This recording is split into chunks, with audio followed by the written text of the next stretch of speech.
Hello दोस्तों, UCI 6 to 12 class में आप सभी का स्वागत है। आज हम लोग वर्ग 10 जो कि समाजीय विज्ञान का महत्वपूर्ण ऑब्जेक्टिव क्वेश्चन पढ़ेंगे। दोस्तों, इस क्वेश्चन को पढ़ने के बाद से आप लोग को एग्जाम में जब क्वेश्चन देने जाइएगा काफ़ी मदद मिलेगा ऑब्जेक्टिव और सब्जेक्टिव दोनों में, क्योंकि इस क्वेश्चन को विस्तार पूर्वक भी चर्चा किया जाएगा। दोस्तों, अगर आपने ऑब्जेक्टिव बहुत कम ही पढ़ा है, देखिएगा इससे कितना ज़्यादा पढ़ाया जाएगा और ऐसा पढ़ाया जा रहा है जो कि आप लोग एग्जाम में डायरेक्ट इससे क्वेश्चन आ सके। चलिए दोस्तों, शुरू करते हैं। दोस्तों, पहला क्वेश्चन है कि रूस में जार का अर्थ होता है। ऑप्शन दिए हैं कि पीने का पानी, मिट्टी का पात्र, रूस का संबंध, रूस का सम्राट। दोस्तों, जैसे हम लोग को भारत में मध्य में कहते थे राजा, उत्तर में विराट, पश्चिम में सम्राट, ऐसा ऐसा नाम था जो कि मध्यकालीन भारत में होता था। अभी तो हम लोग को गणतंत्र हो चुका है देश, तो वही रूस में जार का अर्थ होता है तो रूस का सम्राट। आप अपना ऑप्शन पहले चूज कर लीजिएगा, उसके बाद से मेरे ऑप्शन से मिलाइएगा कि मैं कितना सही कर पा रहा हूँ। अगर नहीं सही कर पा रहे हैं तो उसे कृपया अपने नोटबुकों में लिख लीजिएगा और याद कर लीजिएगा। तो रूस में जार का अर्थ होता है रूस का सम्राट। क्योंकि पीने का बर्तन दिया है ऑप्शन में, आप लोग मान सकते हैं क्योंकि हम लोग का जार कहते हैं कि जार लाइए, मिट्टी का जो बर्तन होता है, मिट्टी का पात्र दिया है। रूस का सामंत, हम लोग के यहाँ सामंती व्यवस्था था। जब अंग्रेज आए थे तो जमींदारी व्यवस्था थी, और महाजन थे, व्यापारी थे जो किसानों से कर वसूलते थे, और यही सब था। और रूस का सम्राट जो कि जार को कहा जाता है। रूस का सम्राट किसे कहा जाता है? रूस में जो जार है उनको कहा जाता है। अब दादा भाई नौरोजी की यहाँ से और इम्पोर्टेंट क्वेश्चन होने वाला है कि दादा भाई नौरोजी ने सर्वप्रथम राष्ट्रीय आय का अनुमान कब लगाया था? अनुमान बुझिए कब लगाया था? कब लगाया था? कब लगाया था? ठीक है, मतलब जो कि राष्ट्रीय आय का अनुमान कब लगाया था, ये क्वेश्चन पूछा जा रहा है। तो बताइएगा 1868 ईस्वी। 1868 ईस्वी में दादा भाई नौरोजी जी ने अनुमान लगाया था, क्योंकि जब अंग्रेज भारत पर शासन कर रहे थे तो उस समय उन्होंने जनगणना करना तो प्रारंभ कर दिया लॉर्ड मेयो के शासनकाल में। लॉर्ड रिपन के शासनकाल में तो अस्थायी हो गया, 72 में तो चालू हुआ था, 1881 में एकदम अस्थायी हो गया। लेकिन उन्होंने कभी भी मतलब राष्ट्रीय आय को उजागर नहीं किया, राष्ट्रीय आय को उजागर नहीं किया। इससे लोगों की संपदा का पता चल सके कि हम लोग भारत कितना गरीब है। वो अपने देश में जितने लोग थे उनको प्रति व्यक्ति आय कितनी हो रही है, इनका वो लोग आंकड़ा निकालते थे। आंकड़ा निकालेगा तब ना पता चलेगा कि प्रति व्यक्ति आय कितनी है, लिंगानुपात कितना है, ये मतलब साक्षरता दर कितना है। साक्षरता दर भी नहीं निकालते थे ताकि पता चले कि भारत के लोग साक्षर में नहीं आगे हैं। तो लिंग जो कि हम लोग का प्रति व्यक्ति आय था, सबसे पहले दादा भाई नौरोजी जी ने 1868 ईस्वी में निकाला था। तो आप इससे बताइए कि उन्होंने कितना रुपया प्रति व्यक्ति आय निकाला था। अगर ये क्वेश्चन पूछ दे तो बताइएगा 20 रुपया। कितना रुपया? तो 20 रुपया प्रति व्यक्ति आय निकाले थे। और जो कि दादा भाई नौरोजी जो थे वो British house of Commons, British house of Commons आप लिख लीजिएगा, ब्रिटिश हाउस ऑफ कॉमन्स, जो कि वहां पे एक चुनाव होता है, उन्होंने जीते थे। जो कि एक लिबरल पार्टी होता है। कौन होता है? लिबरल। देखिए इस तरह से लिखा था, लिबरल पार्टी वहां है, राष्ट्रीय पार्टी है। तो वहां इस पार्टी से खड़ा हुए थे और ब्रिटिश हाउस ऑफ कॉमन्स में चुनाव लड़े थे और अंततः उन्होंने जीत प्राप्त की थी। और देखिए जो कि इन्होंने इंग्लैंड में भारतीय सुधार समिति की स्थापना की थी। इंग्लैंड में पूछ दे कि भारतीय सुधार समिति यानी ब्रिटेन में भारतीय सुधार समिति की स्थापना किसने किया था? तो दादा भाई नौरोजी ने। ब्रिटेन में भारतीय सुधार समिति की स्थापना दादा भाई नौरोजी ने। उन्होंने प्रति व्यक्ति आय का अनुमान कब लगाया? 1868 ईस्वी में। कितना रुपये प्रति व्यक्ति आय लगाया? 20 रुपया। उसके बाद से वो किस पार्टी से खड़े हुए थे? लिबरल पार्टी से।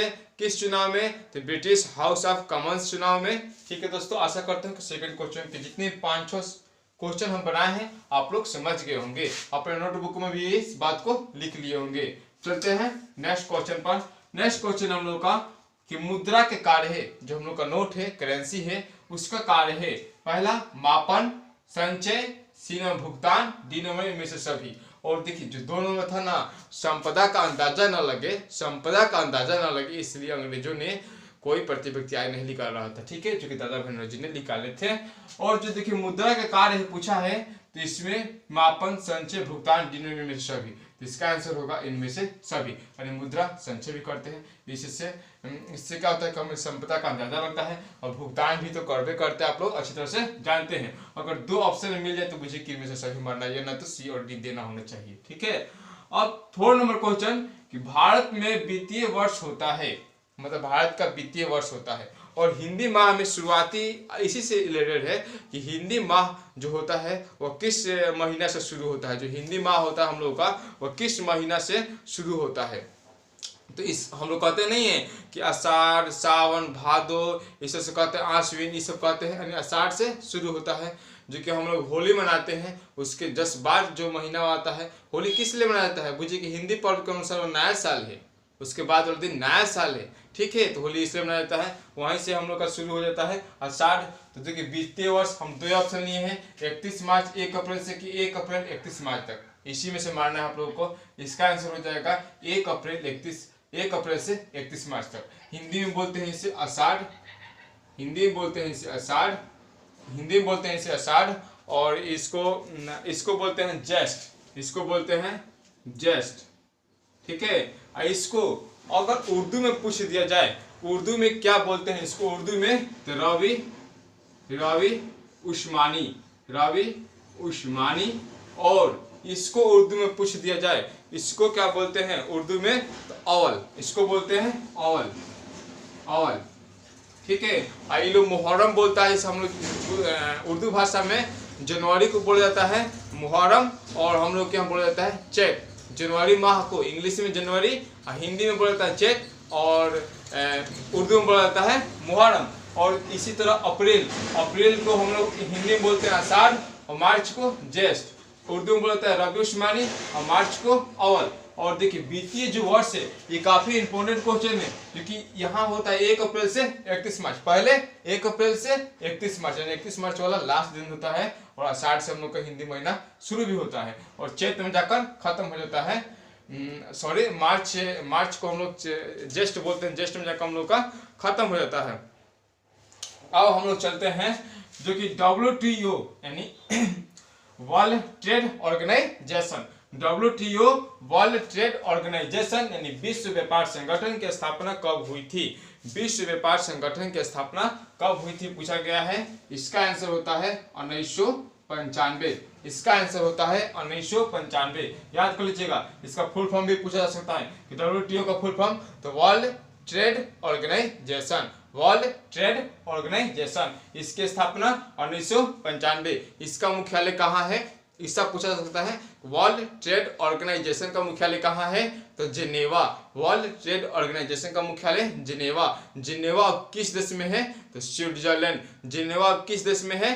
स्विट्जरलैंड। और फिर पूछेगा कि स्विट्जरलैंड का एक अन्य नाम बताइए। इसे बोलते हैं यूरोप का खेल का मैदान, यूरोप का खेल का मैदान यानी play ground of Europe, play ground of Europe, play ground of Europe यानी यूरोप का खेल का मैदान। याद रखिएगा, इसका मुख्यालय जिनेवा। जिनेवा कहाँ? तो स्विट्जरलैंड, स्विट्जरलैंड, स्विट्जरलैंड, स्विट्जरलैंड। इसे क्या बोलते हैं? Play ground, play ground, play ground of Europe, Europe, play ground of Europe. ठीक है, इसे स्टार्ट होता है यूरोप। ठीक है, प्ले ग्राउंड ऑफ यूरोप। उसके बाद से हम चलते हैं चिपको आंदोलन का प्रारंभ। चिपको आंदोलन का प्रारंभ किस राज्य में हुआ था? चिपको आंदोलन का प्रारंभ किस राज्य में हुआ था? इसका आप लोग को मान लीजिए ऑप्शन दे रहे हैं हम, हिमाचल प्रदेश, उत्तराखंड, पश्चिम बंगाल, बिहार। तो इसका आंसर होगा उत्तराखंड। इसका आंसर होगा उत्तराखंड, उत्तराखंड होगा। जो कि चिपको आंदोलन का प्रारंभ उत्तराखंड, जो कि एक सुंदरलाल बहुगुणा है। अर्थात जब अंग्रेज जो आए थे भारत में तो उन्होंने क्या किया कि जब ट्रेन चली, कब चली थी ट्रेन भारत में स्थापना? तो 1853 ईस्वी में, डलहौजी के शासनकाल में। तो उन्होंने मुंबई से थाने के बीच भी चली थी, ये भी याद रखिएगा। तो उन्होंने क्या किया कि अब ट्रेन के पटरी के नीचे दिखेगा, जो आज के ज़माने में तो ढलाई वाला है, उस समय के ज़माने में अभी भी दिखेगा कि लकड़ी वाला होता है, अर्थात उसे बोलते हैं स्लीपर। तो स्लीपर, स्लीपर नाम क्या है? स्लीपर। तो स्लीपर की आवश्यकता पड़ने लगी, पट्टी के नीचे रखने के लिए, तो उन्होंने वृक्ष को बहुत मात्रा में कटवाने लगे। तो उत्तराखंड के लोगों ने रोका था, यानी चारों तरफ से वृक्ष को घेर लिए थे और बोले थे कि पहले हमको काट दो, उसके बाद से वृक्ष को काटो। ऐसे ऐसे आंदोलन चला था, जिसमें सुंदरलाल बहुगुणा नेतृत्व कर रहे थे उत्तराखंड से, सुंदरलाल बहुगुणा। उसके बाद से अब एक क्वेश्चन कि चाय के खेती के लिए सर्वाधिक उपयुक्त मिट्टी है। आप लोग के लिए ऑप्शन कि लाल मिट्टी, कि काली मिट्टी, कि लेटराइट मिट्टी। 3 मिट्टी में से आप बनाइए, लाल मिट्टी, काली मिट्टी, कि लेटराइट मिट्टी। इसका आंसर हो जाएगा लेटेराइट मिट्टी, लेटेराइट मिट्टी, लेटेराइट मिट्टी।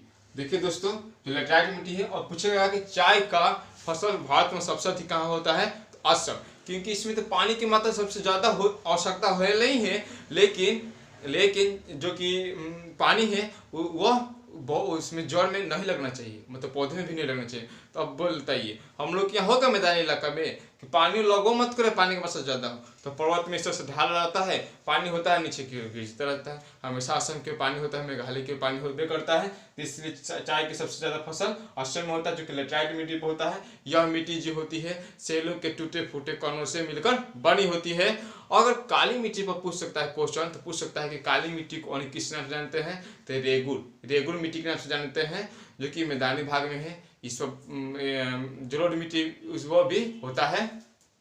अब देखिए 8 नंबर क्वेश्चन कि भारत का बोस्टन किसे कहा जाता है। ऑप्शन ए कि अहमदाबाद, बी नंबर में कोयम्बटूर, सी नंबर में कानपुर। देखिए दोस्तों, इतना से हम लोग कितना क्वेश्चन सीखे, मेरे हर बातों को जो अंदर वीडियो के अंदर जा रहा है बात, उसको ध्यान दीजिएगा। तो क्वेश्चन कम लिखा गया है, लेकिन इसे देखिए कितना क्वेश्चन बन रहा है। तो भारत का बोस्टन अहमदाबाद, की कोयम्बटूर, के कानपुर। तो इसका आंसर होगा भारत का बोस्टन अहमदाबाद को कहा जाता है। भारत का बोस्टन पूछे तो अहमदाबाद, अगर पूछ दे यहीं पे अहमदाबाद को, पहले बताइए काहे कहा जाता है भारत का बोस्टन।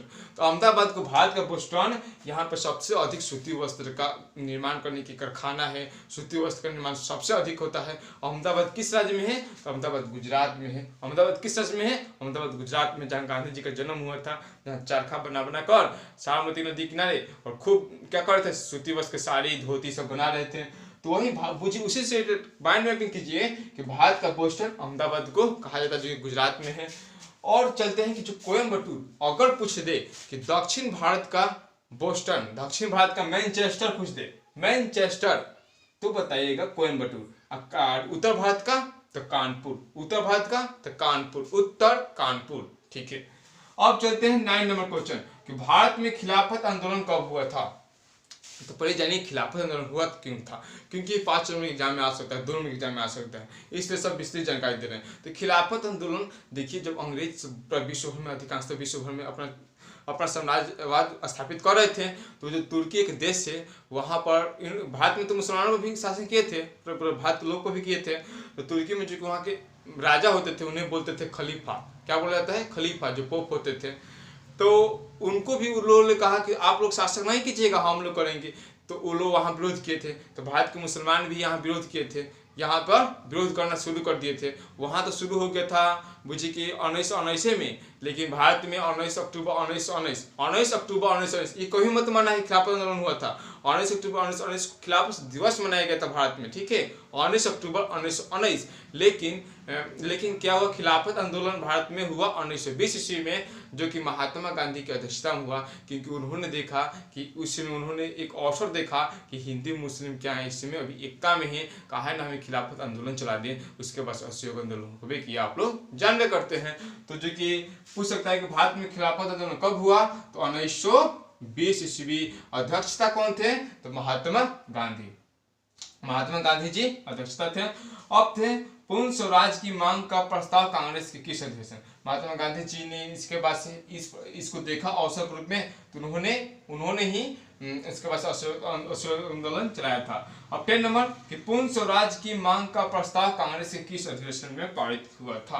तो ऑप्शन मान लीजिए, ऑप्शन दे रहे हैं हम, लाहौर अधिवेशन, सेकेंड ऑप्शन दे रहे हैं लाहौर के बाद से कलकत्ता अधिवेशन, थर्ड गया अधिवेशन, फोर्थ उसके बाद से मुंबई अधिवेशन। आपको इसमें से मानना है। इसका आंसर होगा लाहौर अधिवेशन।